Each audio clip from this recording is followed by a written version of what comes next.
You ever feel like the place you live in is supposed to protect you, but instead the people in charge act like they own you? Because that's exactly what happened when my small town council, basically a corrupt HOA with government stickers, tried to seize my family's historic water well. They claimed it was unsafe, not up to code, and a threat to the community. But what they didn't know, what no one knew, was that under that old stone well was a secret my ancestors protected for over 150 years. A secret that would change everything. And when I uncovered it, the town council didn't just panic, they went insane. Police were called. Investigators showed up. They tried to shut me down, shut me up, even arrest me. But the truth doesn't stay buried forever. In my case, it was literal because the night I excavated under that well, I found something ancient, something priceless. Something the town wanted more than anything. Before I continue, what would you do if your town tried to steal your property for regulations? Comment below and tell me, and don't forget to subscribe because this story gets crazier every second. I inherited the old farm from my grandfather, a quiet, peaceful piece of land on the edge of the town of Bradbury Hollow, a place where everyone acts friendly but talks like snakes behind fences. The crown jewel of the property was the historic stone well. People said it was built in the 1800s before the town even existed. My grandpa always told me, that well's older than any of the buildings around it. It holds more than water. It holds history.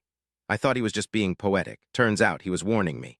The first sign of trouble came on a Tuesday. I woke up to voices outside, not one or two, but a whole group. I walked out onto the porch and froze. 5 town council members were standing around my well like vultures. Clipboards, safety vests, measuring tapes, and fake authority dripping off their faces.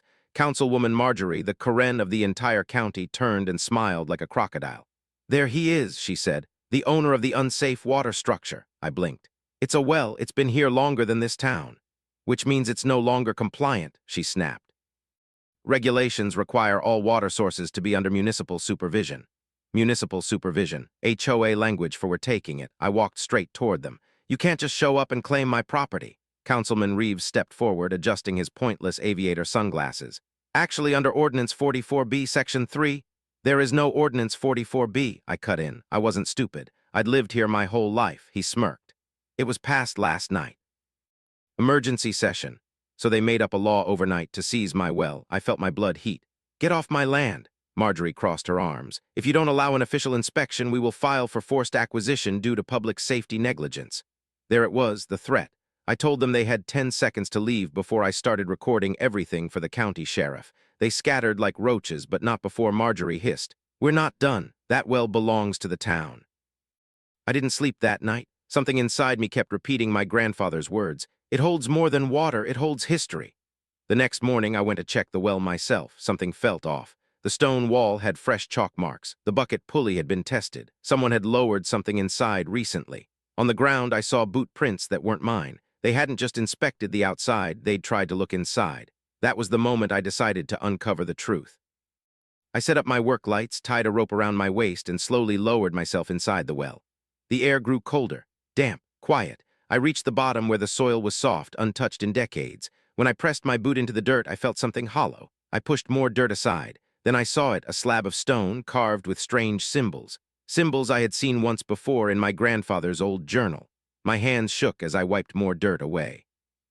The stone slab wasn't just a floor, it was a door. I grabbed a crowbar and wedged it under the edges. It took everything in me, but finally, with a grinding, echoing crack, it lifted.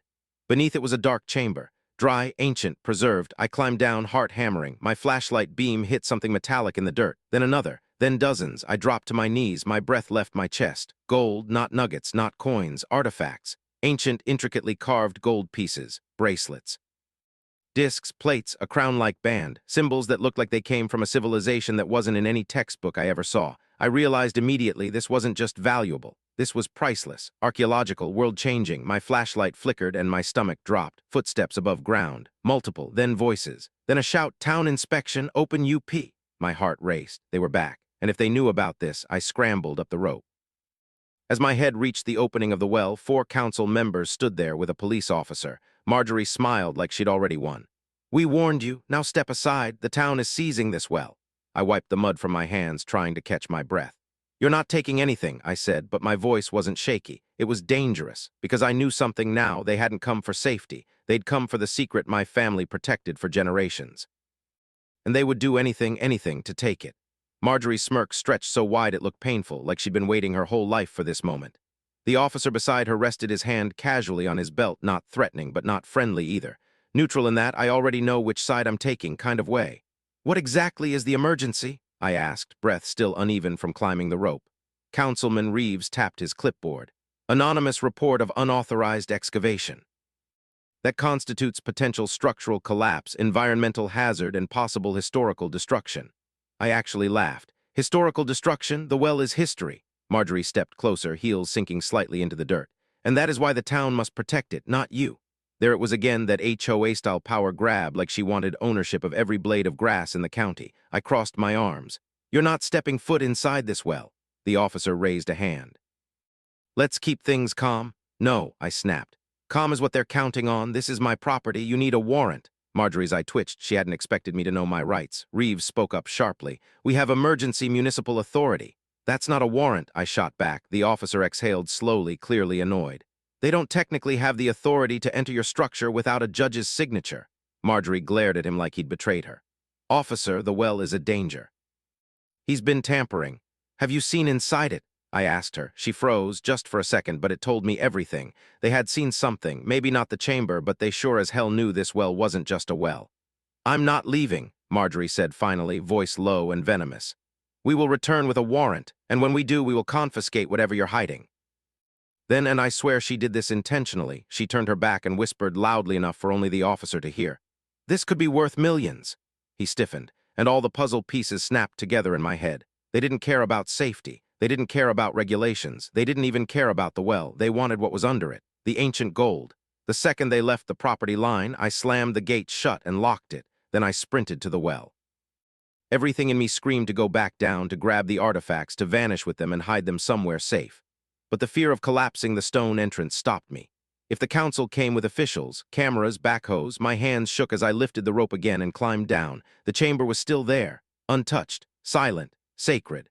I stepped onto the dirt floor and ran my fingers lightly over the golden artifacts. The carvings, they weren't random. They matched the same symbols in my grandfather's journal. Page 42. The page I thought was just him rambling about legends. My voice cracked as I whispered, "Grandpa, what did you know?" One bracelet was so cold it almost burned. Another piece glimmered like the sun trapped underground. Every instinct in me said, "Don't take anything, not yet, document it, protect it." But another instinct whispered louder, "They're coming back, and they will lie, forge, and fabricate anything to steal this." I pulled my phone from my pocket and snapped as many photos as I could, artifacts, carvings, the hidden chamber, the engraved symbols. Then I climbed back out. I decided right there I needed proof, I needed legal protection, and I needed someone who wasn't corrupt to see the truth. But as I stepped onto the grass, headlights flashed across my yard. A black SUV pulled up. Not police, not the council, someone worse. The town's Historical Preservation Society. Their director, Evelyn Slate, a woman almost as ruthless as Marjorie but quieter, more calculating, stepped out, heels clicking like a judge's gavel. Behind her were two men with tool bags. "Evening," Evelyn said lightly. "We received reports of unauthorized digging on a registered heritage site." "It's MY well," I said. "Not according to recent filings." She smiled politely, like a shark before it bites. "The council voted last night to designate your well as public heritage." I felt my pulse spike. "You can't do that without my signature." "Oh, but we can if the property is deemed historically significant and at risk." She waved at the well casually. "Which it clearly is." I stepped in front of her. "You're not touching anything." She lowered her voice. "Mr. Hale, be reasonable. If the town excavates this, you get nothing. But if you let us oversee it, you'll be credited, perhaps even compensated." "Compensated for what?" I demanded. She blinked. "You didn't know?" "Know what?" Her smile widened. "A private collector has already expressed interest in any artifacts found under the well, a very wealthy collector." And there it was, confirmation of everything. They knew, they all knew, the council, the preservation board, the anonymous tips, the sudden emergency ordinances. Someone found out about the gold before me. I swallowed hard. "Leave my property." Evelyn tilted her head. "If you interfere with historical recovery, you'll be charged." "Then charge me." Her eyes narrowed. "Fine, gentlemen." The two men stepped forward with equipment, but what they didn't expect was the sheriff's cruiser pulling onto my driveway at the same moment. Sheriff Dalton stepped out, adjusting his hat, looking tired and fed up. "Slate, Reeves, what the hell's going on now?" Evelyn pasted on her sweetest fake smile. "Sheriff, we're conducting an emergency preservation review." "No, you're not," he said flatly. "Not without county authorization." Reeves sputtered. "We have authorization." No, you have a piece of paper you typed yourselves. The sheriff turned to me. Son, you okay? I nodded, stunned he was actually siding with me. Then here's what's happening, Dalton said. Everyone off this man's land. Now, next person I find trespassing without a warrant goes straight into the back of my car. The Council and Preservation Society froze, furious, speechless, then slowly backed away. Before leaving, Evelyn leaned close and whispered, "You can delay us, but you can't stop us." When they finally left, the sheriff walked up to me. "Whatever's down that well," he said softly, "you better protect it, because they're not letting this go." I swallowed. "Sheriff, it's bigger than anyone knows." He studied me. "Then tell me." I hesitated. Should I trust him? Should I reveal the truth, or would that put him and me in even more danger? I looked toward the well. The gold was still down there, for now. "Sheriff," I said quietly, "you might want to sit down." The sheriff and I sat on the old wooden benches by the barn, benches my grandfather built with his own hands. The night air was thick with humidity, and a quiet heaviness settled around us as if even the trees were holding their breath. Sheriff Dalton took off his hat and rested it on his knee. "All right," he said. "What's going on? And don't dance around it." I hesitated. This was the moment where everything could change. Telling him meant trusting him with something bigger than either of us, something ancient, something breathtaking, something dangerous. But if the corrupt town council, the Historical Preservation Society, and their shady backdoor collector already knew about the gold, I didn't have the luxury of staying silent. So I told him. Not everything, not yet, but enough. I described the stone slab beneath the well, the hidden chamber, the symbols carved into the gold, the artifacts buried untouched for what could have been centuries. As I talked, the sheriff went from skeptical to curious to deadly serious. "You actually saw the artifacts?" he asked, voice low. "I held them," I whispered. He leaned back, slowly exhaling. "Dear God," for a few seconds, neither of us spoke. Crickets hummed in the distance. A dog barked somewhere far off. The sheriff rubbed his forehead. "Son," he said finally, "if what you're saying is true, this isn't just some town squabble anymore. This is state level, possibly federal." I nodded. "I know." "That chamber," he said, choosing his words carefully, "belongs on record, photographed, protected professionally. If someone finds out you're hiding it, They're already trying," I cut in. "They want it before it becomes public, before anyone can claim the value. They want it to vanish into someone's personal vault." The sheriff's jaw clenched. "Greedy bastards." We both turned at the same moment, headlights in the distance, slow, creeping, almost stalking my driveway. The deputy, Sheriff Dalton, frowned. I didn't call backup. The cruiser stopped by the fence. Deputy Miller stepped out, younger, eager, and most importantly, easily influenced. He approached cautiously. "Sheriff, Councilwoman Marjorie radioed in, said there's a situation at the Hale property." Dalton's eyebrow twitched. "There's no situation." "I'm handling it." Miller shifted awkwardly. "She said you were interfering with a municipal order and that the well might be evidence." Evidence. They were already setting me up. I stood, adrenaline spiking. Evidence of what? They made the whole thing up. The deputy didn't look at me, just the sheriff. "They want me to secure the area until a warrant arrives." Dalton stepped between us, staring him down. "Miller, you're not setting foot on this land. Go back to patrol. That's an order." The deputy swallowed hard, conflicted, but eventually nodded. "Yes, sir." He turned, walked back to his cruiser, but before he got in, he glanced at me. Not with hostility, but with suspicion, with confusion, with the kind of look someone gives when they think they're being kept out of something big. As his cruiser rolled away, the sheriff whispered, "They're already pushing your name through the system." I felt cold. "How long do we have?" "Until sunrise," he said. "Maybe less." A surge of urgency hit me. "Sheriff, I need protection. The chamber needs protection. If they come back with a fake emergency warrant and I'm alone." "You won't be," he said, but before he could explain, my phone vibrated in my pocket. Unknown number. I almost ignored it, but something told me to answer. I put it to my ear. A calm voice spoke. Too calm. "Mr. Hale," the man said, "we understand you've accessed the well's lower chamber." My blood froze. "You don't know who I am," the voice continued. "But I represent a private party with a strong interest in the artifacts beneath your property. We are prepared to make you an offer that will change your life." I swallowed hard. "Who is this?" "A friend," he said. "One who advises you to stop speaking to law enforcement. The council is willing to look the other way if you cooperate." My stomach twisted. "And if I do?" There was a pause then. "You won't like the alternative." He hung up. The sheriff watched my face. "What happened?" I told him, every word. His expression darkened like a storm cloud forming. "Damn it," he muttered. "They've got outside players involved. You think the council sold access?" "Either that," Dalton said, "or someone on the inside leaked information about the chamber, someone high up." The fear in my chest turned into anger, hot, sharp, focused. "They think they can take my family's land," I said. "They think they can scare me into selling out. They think they can bury the truth." The sheriff nodded. "Then don't let them." We headed back toward the well together, flashlight beams cutting through the grass. But halfway there we heard something metal clanking, dirt shifting, the unmistakable sound of tools scraping against stone. My heart lurched. "Someone S in the well," I whispered. The sheriff drew his gun. "Stay behind me." We crept forward. The well rim came into view. I could see shadows moving inside, silhouettes, ropes, equipment. 2 men. I recognized them instantly. The same workers Evelyn Slate brought earlier. The sheriff shouted, "Stop, sheriff's department!" The men froze for half a second, then one of them panicked and tried to climb out. Dalton lunged and grabbed his collar, slamming him flat onto the grass. The other scrambled deeper into the well. The sheriff kicked the equipment away. "Who sent you?" The man choked out. Slate told us to check. We weren't stealing anything." I yelled down into the well. "Get out of there now." Silence. Then a flashlight beam flickered below. Then a voice we didn't expect. "Too late." Not the worker, someone else. Someone deeper in the chamber, someone who had already found the gold. Sheriff Dalton grabbed the rope and started lowering himself. I grabbed another rope and began climbing down beside him. The worker yelled after us, voice shaking. "You don't understand. He's not with the council. He's not with anyone here." My foot hit the lower slab. I turned my flashlight toward the chamber. A tall man in dark clothing stood among the artifacts. Not a council member, not a preservation worker, not anyone from this town, a stranger. He turned his head slowly, eyes glinting in the beam of my flashlight. "You should have taken our offer, Mr. Hale." My breath caught. He wasn't here to negotiate. He was here to take everything by force. The flashlight beam shook in my hand as the stranger's figure came into focus. He wasn't wearing any kind of uniform, no badge. No construction gear, just black tactical clothing and gloves, someone who moved with controlled precision like he'd done jobs like this before. Not a town worker, not a historian, a professional. Sheriff Dalton's voice echoed off the chamber walls. "Hands where I can see them." The stranger didn't flinch. He slowly raised both hands, but the unsettling smile on his face never moved. "Sheriff, I'm unarmed, no need to escalate." "You're trespassing," Dalton barked.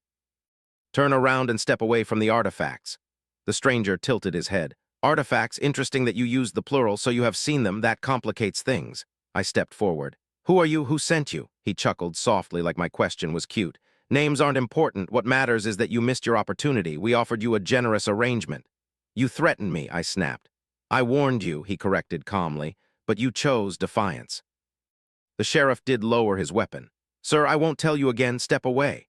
The stranger sighed, not scared, just annoyed. He took a step back, but as he did, his heel nudged a golden disc. It spun slightly, glinting in the flashlight beam like a flare catching fire. His eyes gleamed. "Magnificent, isn't it? Do you even understand what you found here?" I clenched my jaw. "More than you think." "Oh, I doubt that." His voice softened into a disturbing calm. "This is older than the town. Older than the state, possibly older than any recorded tribal presence in this region. The kind of discovery that nations fight over, the kind of wealth that changes bloodlines." Sheriff Dalton stepped between us. "That's enough. Turn around and kneel."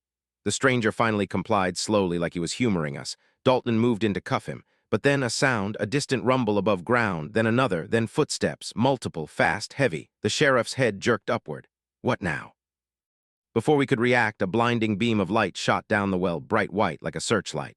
Voices yelled from above. "Sheriff Dalton, step away from the suspect." "Sheriff, you're interfering with a federal investigation." My stomach dropped. Marjorie's voice screeched down the opening, triumphant and hysterical. "We told you the well was part of an ongoing case. You're obstructing justice." But it wasn't federal agents. It wasn't state authorities. It was the town council, dressed in makeshift windbreakers that said Special Investigation Unit, which wasn't even a real thing. They had brought 5 officers, the deputy and the Preservation Society's director. The entire corrupt HOA town was now standing at the rim of the well, shining lights down on us like we were fugitives. Sheriff Dalton muttered, "They've lost their damn minds." The stranger whispered, "Told you. Bigger forces at play." Dalton hissed, "Shut up." Marjorie shouted down, "Sheriff, by order of the town council, you and Mr. Hale are both under detainment pending inquiry." "Detainment," the sheriff bellowed. "You don't have the authority for that." "We do now," she screamed. "Emergency Ordinance 51C." Their ordinances were multiplying like bacteria. The sheriff's grip tightened. "We're climbing out," he said to me, "but keep your guard up. They'll try to take control of the evidence." I turned back toward the stranger, but he had moved, fast. He was suddenly at the far corner of the chamber, one hand gripping the rope leading upward. The sheriff cursed. "Hey!" Too late. The stranger shot up the rope with terrifying speed like he'd been practicing this his whole life. Shouts erupted above as he emerged onto the surface. "Stop HIM!" Marjorie screamed. But the chaos was instant, shouting, scrambling, officers trying to intercept him, the man dodging between them like a ghost. The sheriff yelled up, "Grab HIM!" But in the blinding lights and the frantic yelling, the stranger slipped between two council members and sprinted into the dark fields. People ran after him. Flashlights darted in every direction. Dalton muttered, "Great, a trained thief on the loose with knowledge of the chamber." The well rim grew quiet. Voices faded as the chase moved farther away. For a moment, it was just me and the sheriff again, until a shadow leaned over the opening. Evelyn Slate, her smirk was ice cold. "Sheriff, Mr. Hale. The council will now be taking custody of the well." "No," Dalton growled. "Yes," she said sweetly, "and while you're busy chasing your mystery man, we'll ensure everything below is properly secured." She reached for the ladder. The sheriff lifted his gun toward her shadow. "Touch that ladder and I'll arrest you for evidence tampering." "Oh, Sheriff," she purred, "you're in no position to make threats, not anymore." Behind her, I could see them preparing a barricade, equipment, ropes, legal-looking folders. Even a reporter from the local news station was arriving with a camera crew. They were setting the stage. They were going to seize the well publicly in front of news cameras so they could spin the narrative however they wanted. "This is bad," I whispered. The sheriff nodded grimly. "They're outnumbering us. We need another plan." When we climbed out of the well, the entire world exploded. Spotlights, reporters, council members barking orders, officers surrounding the perimeter, yellow tape going up. And Evelyn Slate's voice ringing loud enough for cameras. "The town is intervening to protect priceless artifacts endangered by reckless private excavation." She was twisting everything. My blood boiled. The sheriff whispered, "You need to leave before they try to arrest you on camera." "They can't arrest me for excavating my own land," I hissed. "Yes, they can. They'll find a loophole. Go." I stepped back, adrenaline ripping through my veins, and then through the chaos I saw something, the stranger. Far away at the tree line, watching, waiting, smiling, he lifted his hand and pointed directly at me. A silent message, this isn't over. The crowd outside my well looked like a full-scale crime scene. Camera crews zoomed in on the yellow tape, reporters whispering dramatic lines like they were narrating a national scandal. Evelyn Slate stood center stage, acting like she was protecting the town from a nuclear hazard. "We suspect Mr. Hale may have disturbed delicate artifacts," she told the cameras, "and perhaps even hidden some." Hidden some, she was planting seeds of guilt. Marjorie stepped beside her, dramatic as ever. "We believe there may have been illegal dealings, possibly even smuggling." I nearly choked. Smuggling. They were trying to paint me as a criminal before the investigation even began. Sheriff Dalton tried speaking to one of the officers, but they weren't listening. Their radios crackled with orders coming from someone much higher, someone corrupt enough to orchestrate all this. "Sheriff Dalton," a sergeant said, "we have orders to remove you from the scene." "From WHO?" Dalton demanded. "Town council supervisor," he said, refusing eye contact. "That's not a real position." "It is now. Emergency ordinance. 51C, yeah, I heard," Dalton muttered angrily. "And Ordinance 51C is completely unconstitutional." The sergeant shrugged. "Doesn't matter. Orders are orders." Two officers boxed him in, forcing him away from the perimeter. Dalton didn't fight, but he leaned close to me as he passed. "Don't let them in that chamber," he whispered. "Not until we get real authorities involved. Call state archaeology, call county legal, call everyone. Keep that place sealed." "How?" I whispered back. "Stall, whatever it takes." He was escorted off the property like he was the criminal. Once he was gone, the council swarmed the well like hungry termites. Evelyn snapped her fingers. "Lower a camera. We need visual confirmation for the record." Two workers brought a long snake camera, preparing to drop it into the chamber. Panic gripped my chest. They were going to film everything, the gold, the carvings, the chamber, and then claim the discovery for themselves. Twist the narrative, declare it town property, sell it to their secret collector. Reporters hovered like vultures. "This is the beginning of a historic find," one whispered. "Potentially millions in archaeological value." Millions, that word was the gasoline that fueled their entire corruption. I stepped forward, raising my voice. "No one enters that chamber." Evelyn turned, eyebrow arching. "Mr. Hale, you're being removed from the site. It's MY site. It belongs to the town now. You can't do that." "We already did," she said coldly. "Any attempt to interfere will result in your arrest." My fists clenched. "On what grounds?" She pulled out a paper dramatically, a printed ordinance with a fake seal. "Municipal oversight of historically endangered structures." "That isn't real law." She leaned close, whispering so only I could hear. "It is now." And then she smiled for the cameras like we were best friends. Reporters scribbled. A drone flew overhead. Officers moved into position. This was a takeover, a theft in broad daylight. They lowered the camera into the well. The screen flickered to life, grainy at first, then sharpening as the feed reached the chamber. The golden artifacts glowed on the screen. Gasps erupted. Evelyn's eyes widened. Marjorie covered her mouth in fake shock. One officer whispered, "Holy!" Then a reporter shouted, "Is that gold?" Chaos exploded. Reporters rushed closer. Cameras zoomed. Microphones thrust forward. Evelyn Slate, ever the opportunist, raised her hands dramatically. Ladies and gentlemen, today our town uncovered proof of an ancient civilization beneath Bradbury Hollow. My vision blurred with rage. My family protected that well for over a century, and now these parasites were stealing our legacy in front of the world. The workers raised the camera again, pulling it out of the well, but then the screen went completely black. Static, sparks. Then the feed cut entirely. "What happened?" someone yelled. A worker pulled up the device. The lens was smashed. Evelyn freaked. "Who did this?" But I knew. I looked toward the tree line again. The stranger was gone, but the message was clear. He was going after the gold before anyone could claim it. Marjorie screamed into the chaos. "We need to excavate immediately." Evelyn agreed. "Start preparing equipment. We take control now." But before they could move another inch, before the officers could rearrange the barricade, before the workers could lower themselves down, a violent gust of wind swept across the field. Lights flickered. Then, as if the earth itself was tired of their greed, the well rumbled. A deep, heavy reverberation. Everyone froze. "What was that?" a reporter whispered. A second rumble. The ground trembled under our feet, and then a scream echoed up from inside the well. One of the workers staggered back. "Something moved down there." Something moved. Evelyn laughed nervously. "There's no one down there." Another scream, raw, terrified. Then the unmistakable sound of something heavy shifting inside the chamber. Even the officers stepped back. Marjorie clutched her chest. What is happening?" I knew. The chamber wasn't empty anymore. The stranger hadn't left. And he was doing something inside, something dangerous, something that could bring the entire well crashing down. Or unleash something none of us were prepared for. I whispered, my voice trembling. "Oh God, what did he do?" The scream shook everyone into stillness. No one dared take a step closer to the well. Even the officers who earlier stood proud with their hands on their belts now backed away like the ground itself was cursed. A worker dropped his flashlight. It clattered across the dirt. "I'm not going down there," he whispered. "No way, something's moving." Evelyn Slate, face pale but stubborn, tried to regain control. "Everyone calm down. It's probably settling stones or an animal." The rumble that followed made her flinch violently. Stone grinding against stone, deep, slow, too deliberate to be random. Marjorie clutched her blazer. "Evelyn, that's not an animal." Another sound echoed up, metallic scraping like something dragging across rock. Reporters whispered frantically. "Is someone trapped down there?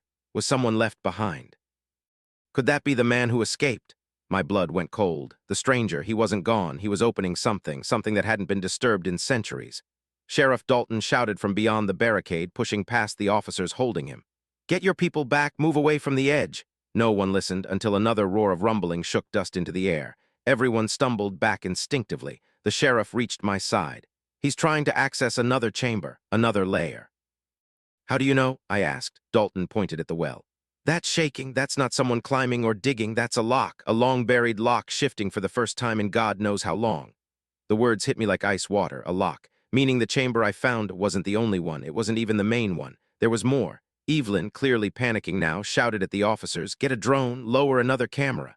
But before they could take a step, a massive crack echoed from inside the well, followed by an unnatural silence, and then a low hum, like air being sucked through a tight space. Strange vibrations spread through the ground, up my legs, into my bones. Everyone went dead quiet. Then the well exhaled a plume of ancient dust, and a single object hit the surface with a dull clink, a gold plate newly unearthed, freshly disturbed. A reporter gasped. "Did you see that?" Cameras zoomed in. Evelyn rushed toward it, but the sheriff stepped in front of her. "Don't touch that. Step back." She shoved him. "You don't control this site anymore." The sheriff's patience finally snapped. He grabbed her wrist. "Don't make me cuff you, Slate. You wouldn't dare. Oh, try me." Before the moment could explode further, more screams erupted, this time from the tree line. Flashlights flickered. Officers ran toward the sound. "What now?" Marjorie shrieked. A deputy shouted, "We found something big." Everyone turned. 2 deputies were dragging a man out of the woods. My breath hitched. It was the stranger. His clothes were covered in dirt, cuts on his arms, his face streaked with sweat and mud. He looked like he'd survived a cave-in, but what scared me most wasn't his condition. It was the object clutched in his right fist. A gold ring, large, thick, engraved with spiral patterns matching the chamber floor. He looked at me, smirked faintly, and whispered just loud enough, "He's awake." A shiver crawled down my spine. "Who?" I demanded. "Who is awake?" But the deputies dragged him toward the squad cars.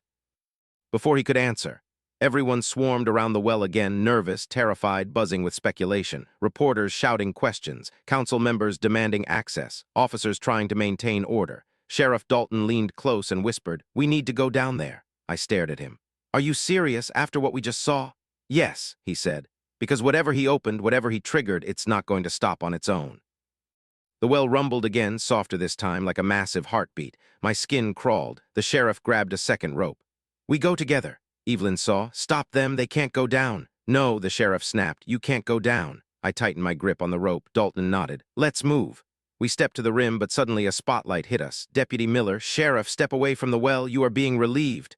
"For what?" Dalton growled. Miller hesitated, then said the words that changed everything. "For interfering with a protected federal archaeological site." "Federal? Since when?" Miller pointed at the tree line. "Since they arrived."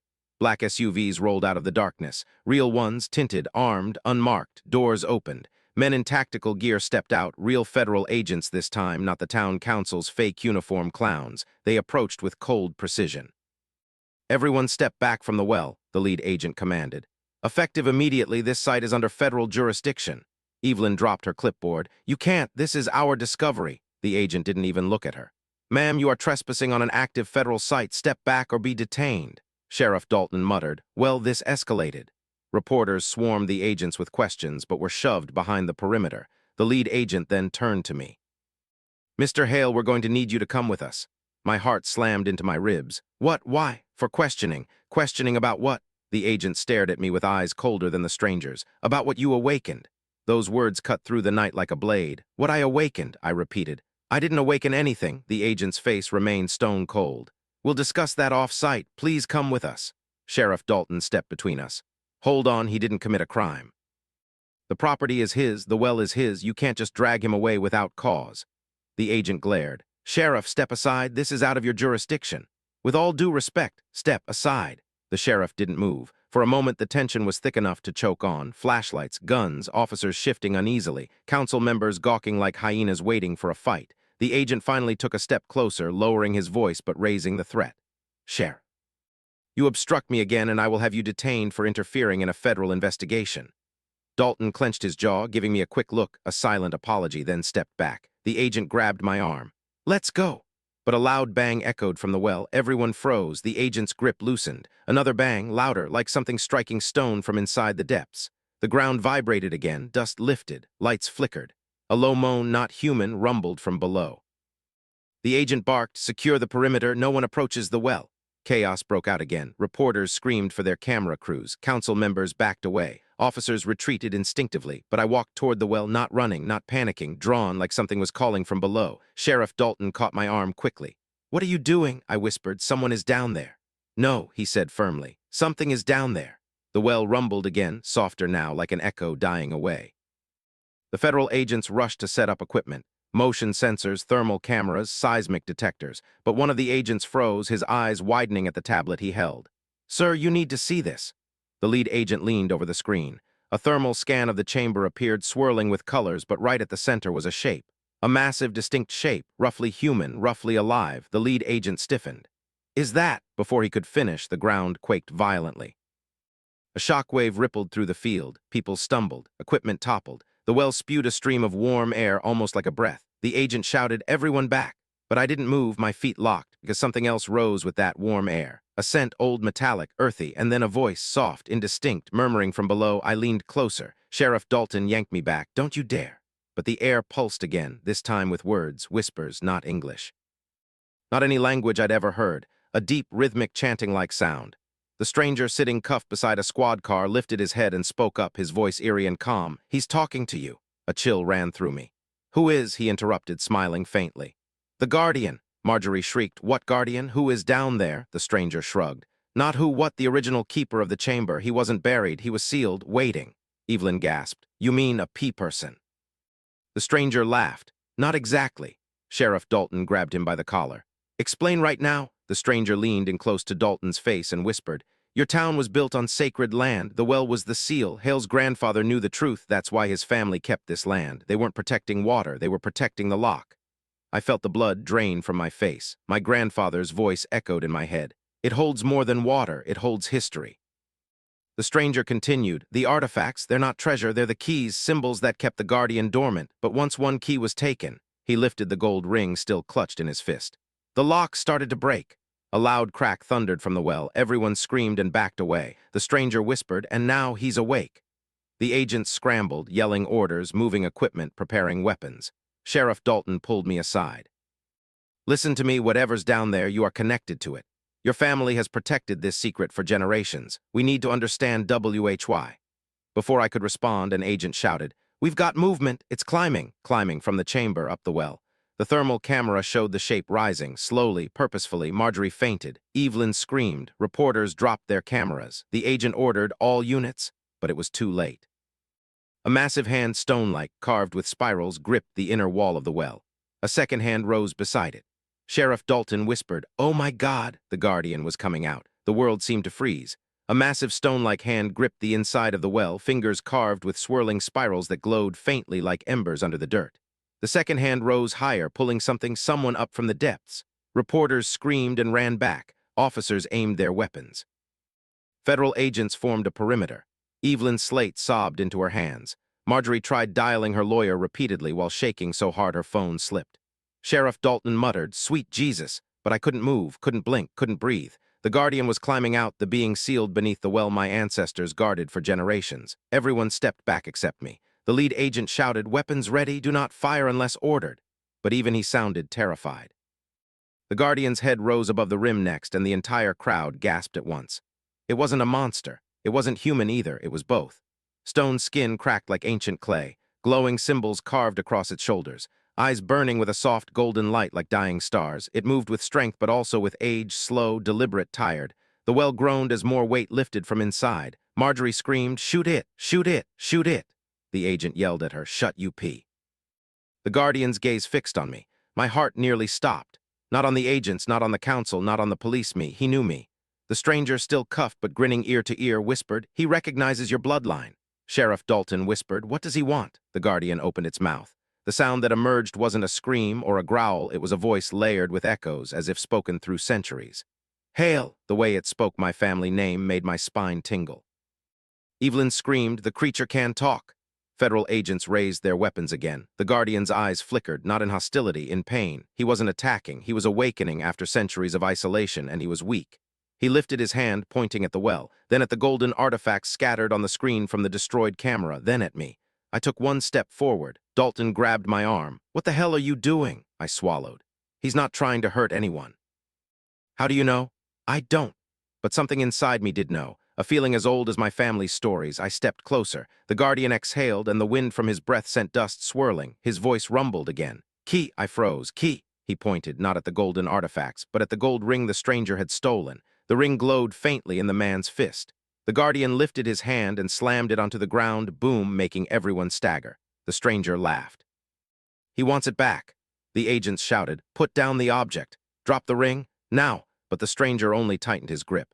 "Do you have any idea what this ring is worth, what this being is worth? You think I'm giving this up?" The Guardian growled, not out of anger, but sorrow. The ground shook. The lead agent screamed, "He's destabilizing the chamber. Move back." But the stranger didn't move. He pointed at the Guardian mockingly. "You want this? Come take it."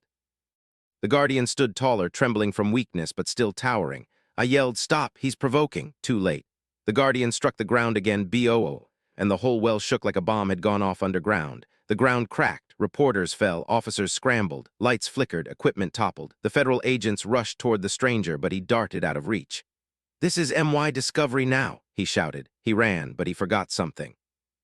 The Guardian didn't move like a human. He moved like the earth itself. The Guardian lifted his hand slowly and pointed. The ground in front of the stranger split open. He tripped, falling hard, and the gold ring rolled across the dirt, stopping at the Guardian's feet. Everyone held their breath. The Guardian slowly knelt, painfully lifting the ring with reverence. He pressed it to his chest, and the symbols on his body glowed brighter. Alive again, awakening fully for the first time in centuries. He turned his gaze toward me again, not as a threat, as a plea. "To the Keeper's bloodline, restore," I whispered. "Restore what? What do you want me to do?" The Guardian reached toward the well, the place where the chamber now rumbled violently from inside. Dalton whispered, "He wants the chamber sealed again." The Guardian nodded weakly, painfully. Evelyn screamed, "No, we're so close to uncovering everything." The Guardian roared, a sound like mountains cracking, silencing her instantly. He pointed at me. "Keeper, protect." My chest tight. He wasn't here to harm us. He was here to make sure the gold, the keys, the chamber didn't fall into the hands of the corrupt, the greedy, the unworthy. I nodded slowly. "I'll protect it." The Guardian lowered his head and collapsed. Dust exploded upward. The earth shook one last time, and the Guardian went still. The lead agent panicked. "We need MEDICS. Move, move, move." But as I looked closer at the Guardian's body, I realized something. He wasn't dead.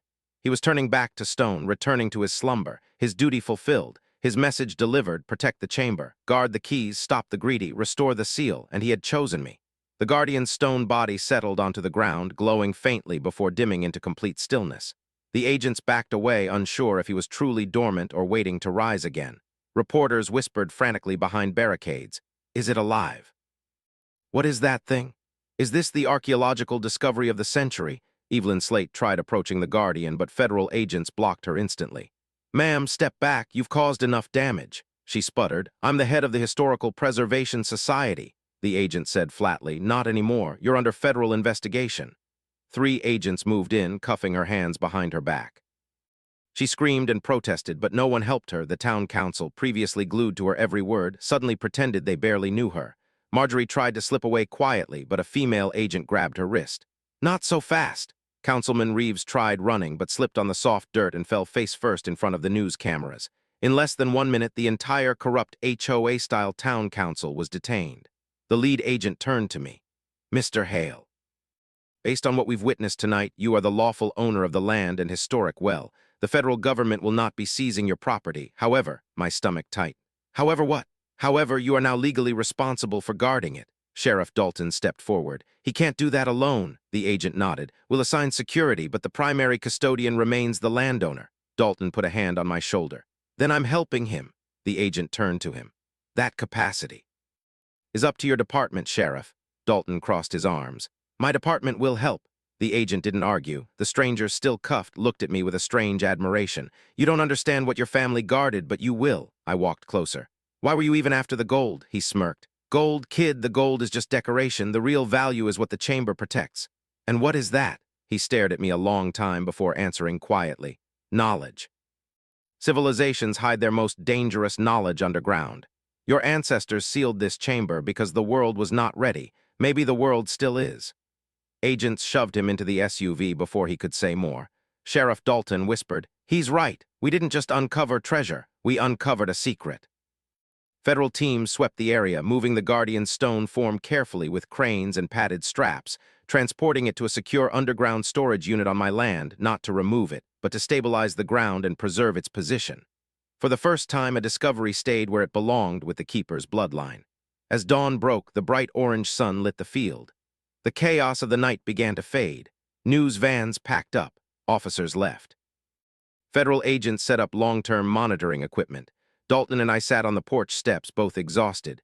"You gonna tell the world the truth?" he asked. I shook my head. "If I do, people will swarm the land, dig, exploit. The council's greed would look small in comparison." Dalton nodded. "Then what are you going to tell them?" "The truth," I said softly. "Just not the whole truth," he smiled. "Probably wise." The agent in charge approached one last time. "Mr. Hale, your ancestors protected something extraordinary. You'll be contacted about ongoing operations, maintenance, and oversight." I nodded. "And the council?" "Going away for a long time," he said calmly. "Forgery, trespassing, endangerment, illegal excavation, attempted theft of government-protected artifacts, you name it." Marjorie screamed at them from inside a cruiser. "You can't do this. We own this town." But no one listened to her anymore. Peace finally settled across the land. Dalton stood, stretching. "So, Keeper, what now?" I looked toward the well, now reinforced, protected, with new stone seals engraved exactly like the ancient symbols. A seal my ancestors once maintained, a seal I would now continue. "What now?" I repeated. "Now I do what my grandfather did, what his father did, and his before him." Dalton nodded. "Protect it." "Exactly." Wind blew across the field, brushing against the stones like a final whisper from the Guardian himself. As I closed my eyes, I heard my grandfather's voice, words I finally understood. "It holds more than water, it holds history." And now, it held my destiny too. So to everyone listening, what would you have done in my place? Would you protect a secret older than your entire town, or let the world claim it? Let me know in the comments, and don't forget to subscribe for more stories like this. Because trust me, this was just one of many secrets buried beneath our feet. And some secrets are never meant to be unearthed.